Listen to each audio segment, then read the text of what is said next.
many of you, a lot of familiar faces, also new faces as well. So welcome to the first joint meeting between the PHA4GE Conference and IPSN Global Partners Forum. Very excited for the next 3 days. And to kick off this meeting, first we will have a security briefing. So I will invite our friend Christoffels to the podium to do the security briefing for us.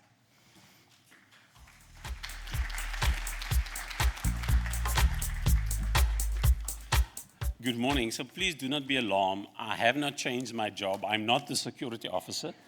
I'm here just to talk about the security briefing.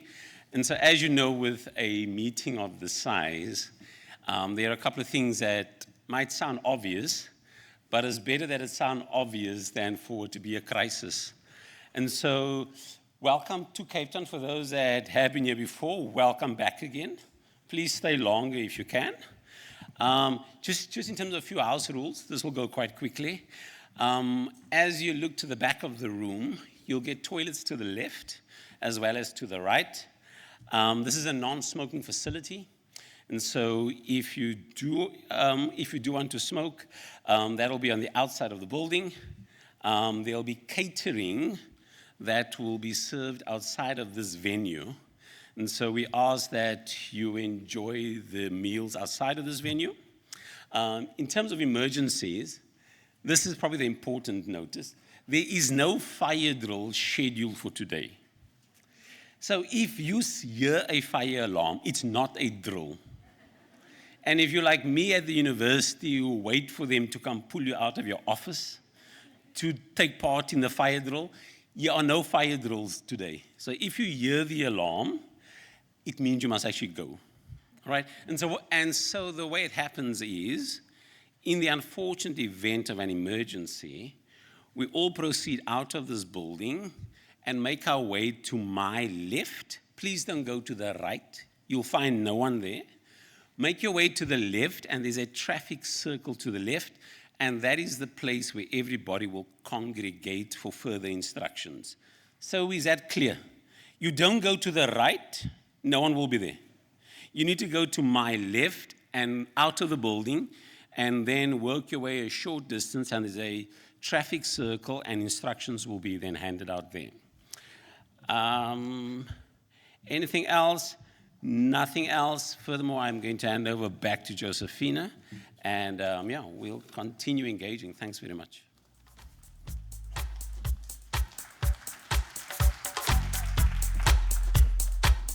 Thanks, Alan, for keeping us safe. Now we know what to do in an emergency. So to formally kick off this meeting, we are very, very pleased to have here in the room Ms. Shenaaz El-Halabi, WR for South Africa, that she will do their opening remarks. Please, welcome to stage.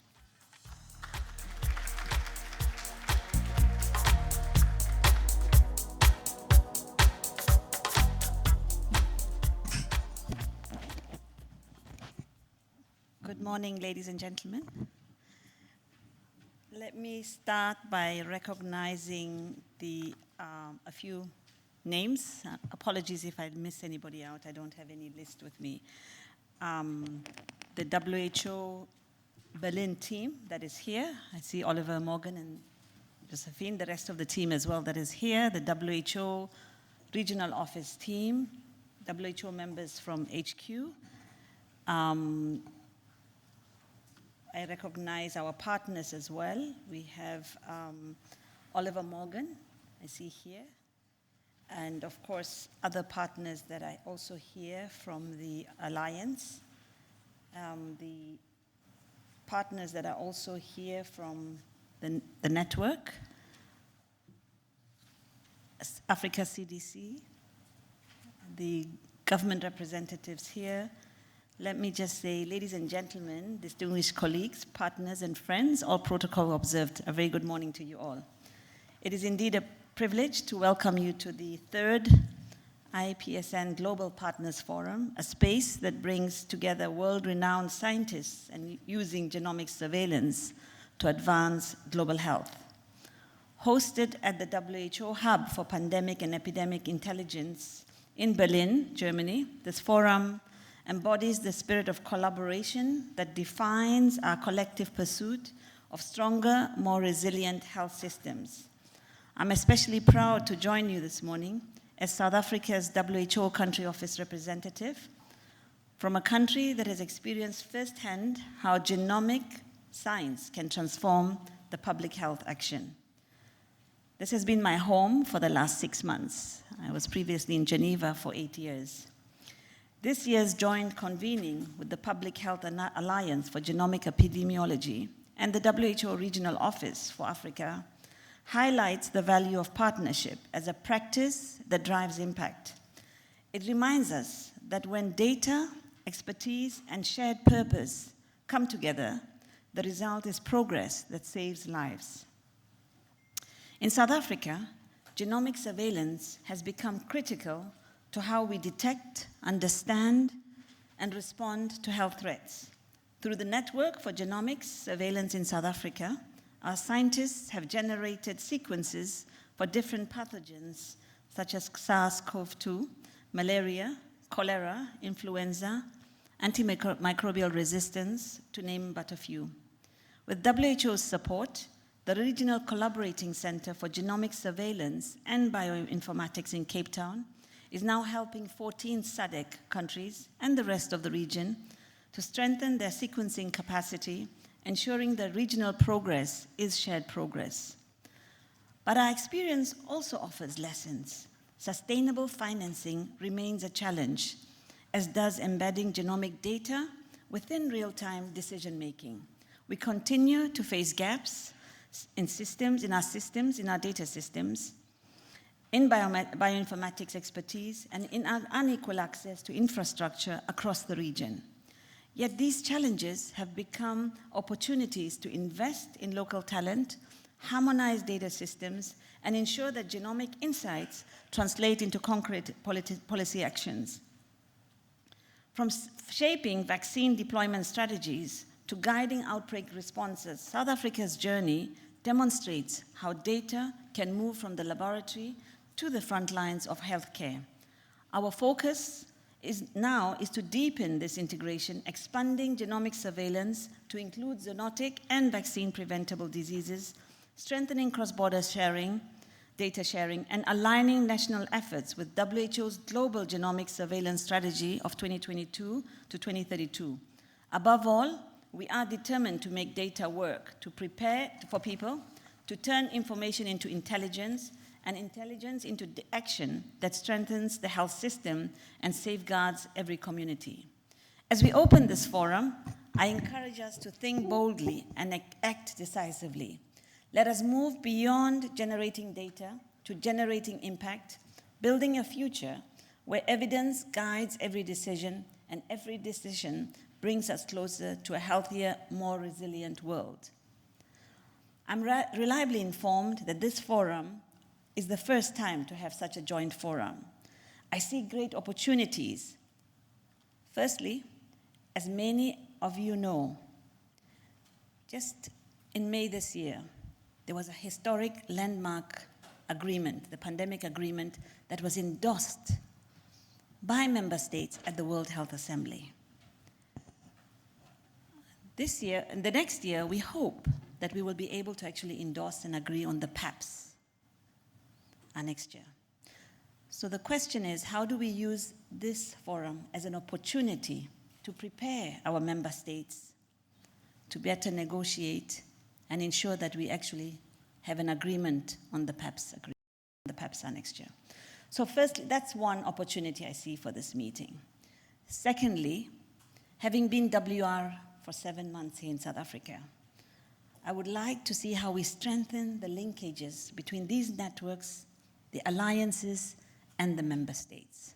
So in other words, using the data, translating it, and using it for public health decision-making. But we can only do that if we engage the departments of health, the member states. So this is one exercise that I want us to see. How do we actually bring that, translate it actually into the ground, making an impact on the ground? Because we can always use these discussions and these forums, but if we don't have this in mind, the end in mind, and how do we use this to make a difference in the member states, then I do believe that this is a waste opportunity. We do know that there is a lot of fragmentation in the in departments of health, ministries of health across our region. We also know that there is a lot of duplication, and we also know that we have challenges with the health workforce. But outside this department, we have a strength of networks, strengths of the academia, the research bodies, and so forth. So how do we use this ecosystem and this infrastructure to strengthen the way we better prepare, detect, and respond to emergencies and outbreaks? I see the National Public Health Institutes as an opportunity. So I also want us to probably use this opportunity to see how we can actually start thinking along these lines to allow a coordinated approach, but also have a governance structure in existence. So let me thank you for being here. I thank you for your commitment, and thank you for being part of this global movement through a healthier, safer future. I look forward to seeing this translation of the outcomes into tangible actions on the ground. Welcome once again to South Africa. I do hope you get a chance to see this beautiful country, to move beyond probably Cape Town to visit Pretoria, where our offices are. And so with that, I thank you all once again, and let's get to work. Thank you. Galibok.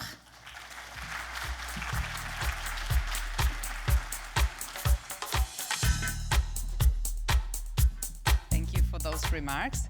And we will continue with opening remarks from Dr. Patrick Abok. So he's not here today with us, but he recorded a video. He's the WHO Regional Emergency Director for WHO AFRO. So he will give us some regional perspectives. So we can play the video.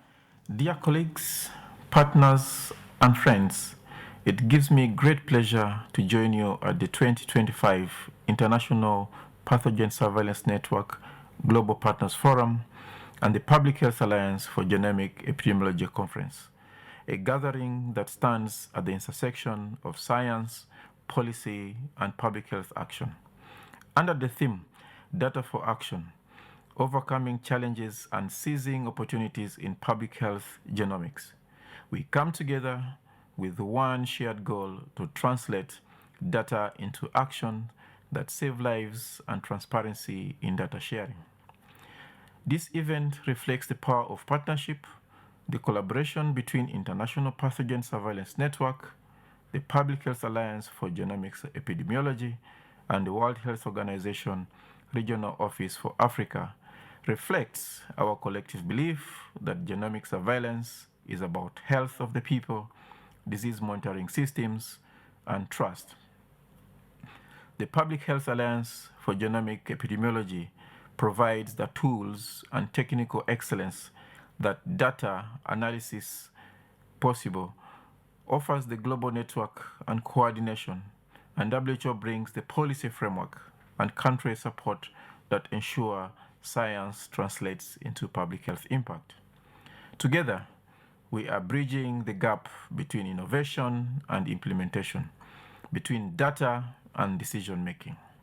Colleagues, over the next few days, we will explore 3 areas that are critical to that vision: how Africa is advancing genomic surveillance from capacity building to action insights, how we are enabling collaborative surveillance that connects data, discipline, borders, and how we are strengthening digital infrastructure that underpins it all. Across the Africa region, countries have made remarkable strides in strengthening effective genomic surveillance. From sequencing laboratories in 45 of the 47 member states to regional hubs in Dakar, Nairobi, and Pretoria, and the growing pool of international acclaimed African scientists, bioinformaticians, data analysts, and field epidemiologists, the transformation is real. We have moved from reactive responses to proactive intelligence.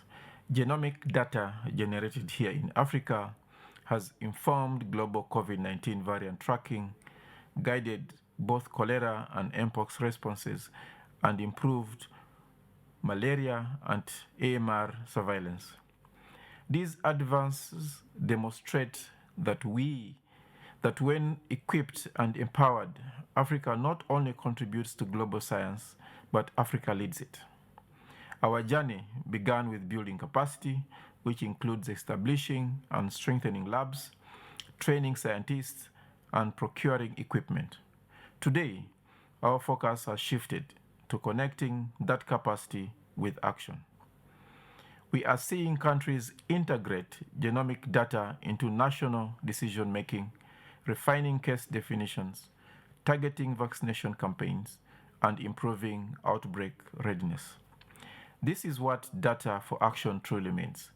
Every genome sequenced must lead to a decision that protects people's health. Collaboration remains the heartbeat of genomic surveillance. Through joint work between WHO, Africa CDC, and partners, we are building a network of networks which links human, animal, and environmental health data under the One Health framework. Collaborative surveillance is not just technical coordination. It is solidarity in practice. It ensures that when a threat emerges in one corner of the continent, every country is better prepared to detect and respond quickly, collectively, and confidently. To sustain these gains, we must invest in digital architectures that make data accessible, secure, and actionable. The WHO-supported regional hubs are already connecting laboratories and ministries in real time, promoting data standardization and ethical governance. Artificial intelligence, bioinformatics, and cloud-based tools are helping transform data into insight, but our goal is to ensure these tools are owned, maintained, and led by African institutions. Digital equity is the next frontier of health equity. As we look to the future, 3 priorities will define our next phase. Institutionalizing genomic surveillance as a core part of every national health system, expanding collaboration with academic and private sector partners to sustain innovation, and investing in people, especially young African scientists, by considering gender equity, who will lead the next generation of discovery. Africans' youth are not waiting to be included. They are driving the change. Our responsibility is to ensure that they have the resources, mentorship, and global connections to strive. Colleagues, the story of genomic surveillance in Africa is one of resilience, innovation, and collaboration. But the next chapter must be one of translation and transformation. In conclusion, let us continue to build bridges and ensure that Africa's genomic leadership strengthens our region and the world at large. I wish you successful deliberation, and I thank you all.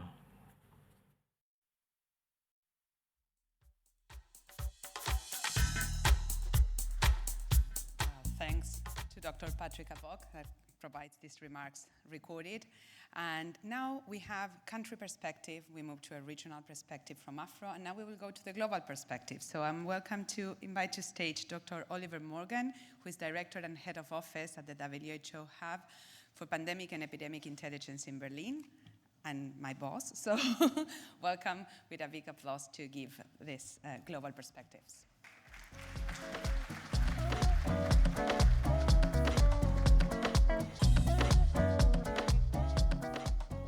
Good morning, everybody. I hope everybody's doing well. It's really a pleasure.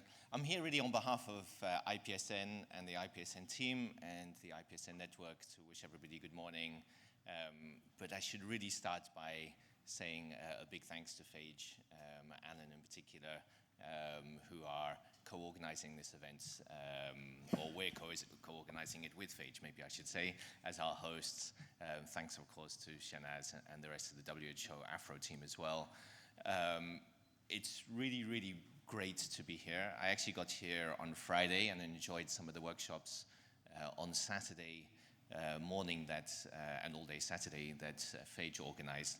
And that was just such a great experience to learn a bit firsthand about some of the new initiatives, as well as to meet a lot of people. So I feel like we've been off to a good start already. I think the main thing that runs through my mind in the current world where we have a lot of geopolitical difficulties, but also this incredibly exciting scientific environment that we're working in, is that we have this great opportunity to work together.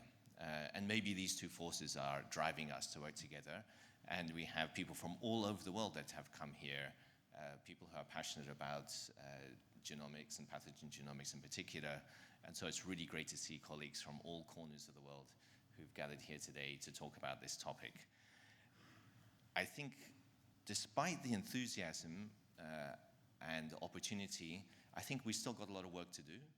We have to still figure out really how do we take this new set of data, this pathogen genomic data, and turn it into something very practical for public health action.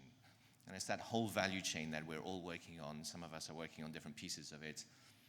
But the importance is clear, and maybe one indicator, I'm not sure if it's the best indicator, but one indicator of how important this is that pathogen genomics is right at the heart of this discussion about the pandemic agreement among member states, whether we like it or not. And that maybe is just a flag to everybody that this topic is, yes, a scientific topic, it's a public health topic, but it actually transcends that. And so while we're here in the room enjoying the science of pathogen genomics, I think maybe just keep in mind that there are others who are considering the broader implications of what we're doing. And as IPSN, we're also part of that conversation along with many of you. Building that vision, that pipeline from generating genomic data into robust public health action, as Shenaaz mentioned, is really at the core of what we do in IPSN with all of you. And so we've been working on developing some vision for that, and we want to work with you throughout the next few days, along with our collaborators across the world, and especially PHA4GE, in sharpening that vision and making sure that it captures all of our different perspectives. We'll have a few announcements as we go along through the day, and some new opportunities maybe, and maybe some funding opportunities, I don't know, we'll see. I think we'll have lots of really exciting sessions. So really, I just wanted to, once again, thank Shenaaz, who's from the WHO side, and particularly Alan, who more than has just been a collaborator, has been a great friend over the last few years. And I think I'd like to welcome him up on stage, who's also going to now give some opening remarks. Thanks, Alan. Oh, sorry, I'll come up, Alan. I just wanted to also say, as I forgot, I'm going to get into trouble if I forget. I also just wanted to say just a bit of shout-outs to Chikwe Hikweazu, who I think many of you know. If you don't know him personally, you probably know who he is. And actually, he was the first co-chair of IPSN before it was actually called IPSN. So a big shout out to him for setting this vision. And also Sarah Hersey, who I think many of you also know, who started kind of implementing that vision, but unfortunately wasn't able to be here. So on behalf of both of those, also welcome. Alan, thanks.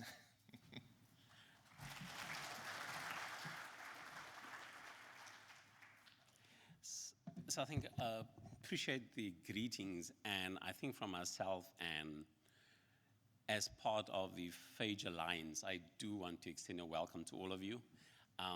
It is certainly with excitement that we have partnered with IPSN this year, and I think really looking at how do we take data and actually transform lives. Because for all that we do at our computers and our intent to grow a next generation of scientists, I think ultimately it has to be about the transformation of lives. And I think that nexus really becomes an important part of what we do. And so let me use this opportunity then just to say that I do want the co-chairs within PHA4GE, if they could maybe stand, they're all scattered around here.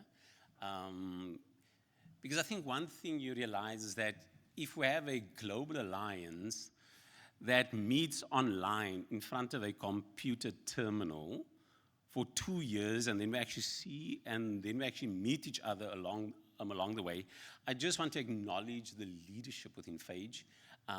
We're in an extremely challenging space, a politically charged space, whether we like it or not. And so really just to say thank you to the leadership at PHA4GE for where we have reached so far. Thank you very much.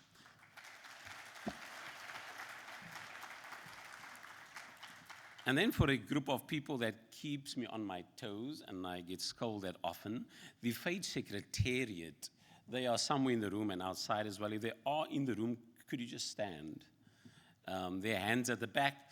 And really, these are folks that are, literally meeting twice a week for 2 years between our meetings. And it's really been a big help to have such a dedicated team who's been running a lot of the everyday activities and connecting people as well.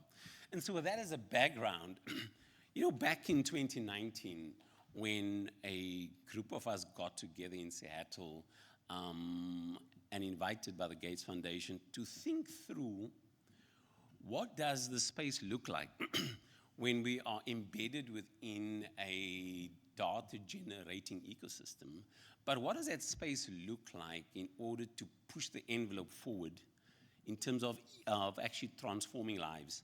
And the one thing that became apparent after 2 days of engagement was the need to develop an ecosystem, a space in which people can come together, and it's important that these are multidisciplinary teams, and shape the thinking and thinking around the knowledge generation. And I think for me, over the last 5 years, as being part of the PHA4GE Consortium, has been to realize that there is a clear distinction between data and knowledge.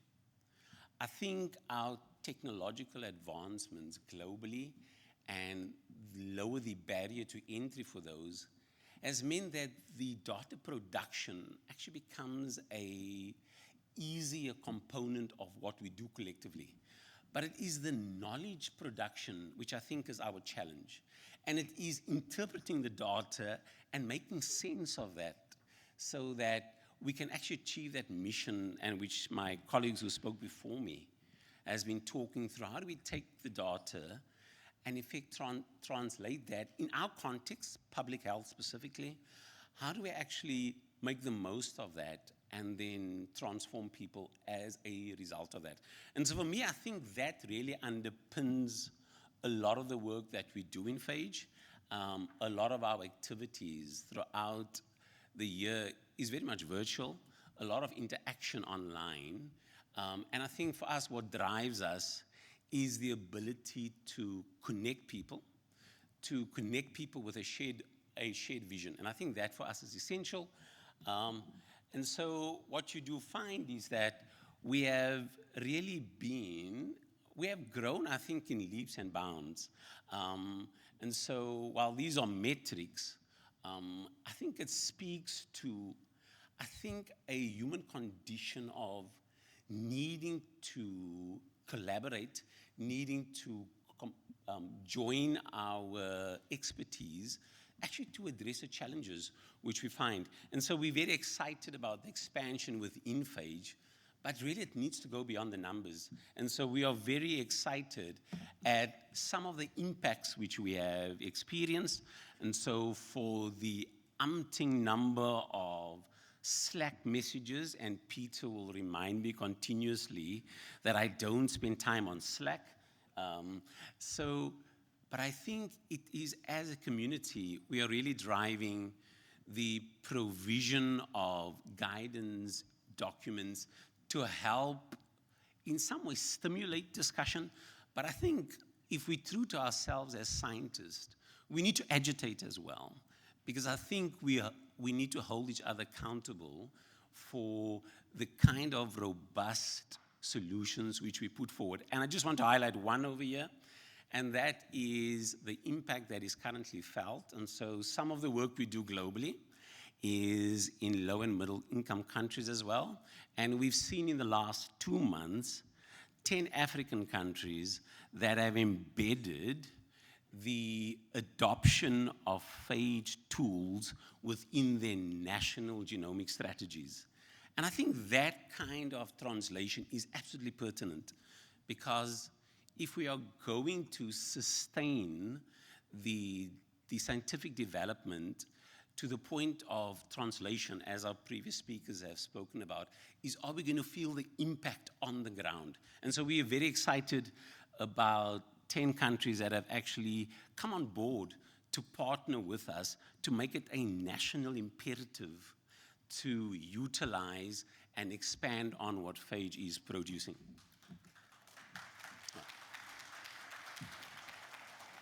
So I think as I wrap up is to say that within our consortium and even in the collaboration that we have with IPSN, we do not work on these health challenges alone.